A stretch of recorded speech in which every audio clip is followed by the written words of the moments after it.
गट क्रमांक 3 मध्ये सुंदर अशी गाडी सेमीसाठी पात्र झाली। सिया समीर शेठ वाडकर दरेवाडी पुणे यांचा या ठिकाणी बोला पळाला आणि त्याच्या जोडीला मुळशीकरांचा पिस्तूल पळाला। सुंदर अशी गाडी सेमीसाठी पात्र। वळा आणि 4 सुटला। 4 मध्ये देखील या ठिकाणी 3 गाड्या होत्या, त्यातली एक गाडी बाद झाली, त्यानं दुसऱ्याचं मात्र केलं आणि एकच गाडी पळते। सुंदर अशी गाडी पळते, गोविंद आणि हरण्याची गाडी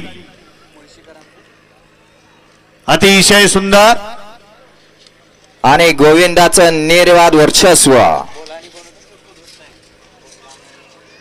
गट क्रमांक 4 चा निकाल। 4 चा निकाल आहे। तास क्रमांक 6 मधून धावली गाडी जय हनुमान प्रसन्न आयुष अमर माळी भोपर तेजस मारुती खमने कोराळे या गाडीचा प्रथम क्रमांकाला विजेत्या बैलगाडी मालकाचं त्यावरती बसलेल्या छोटो ड्रायव्हर दुरकरीचे या ठिकाणी हार्दिक हार्दिक अभिनंदन आहे। सुंदर अशी गाडी पळाली। आयुष अमर माळी संदीपबाई माळी भोपर तेजस मारुती खमने कोराळे खुर्द यांचा या ठिकाणी हरण्या पळाला आणि त्याच्या जोडीला पळाला आई तुंग माता प्रसन्न दक्ष गोपीनाथ तुंगे सोन्या ग्रुप टेंबरे कर्जत आराध्या इशिता दत्तात्रय मोते 12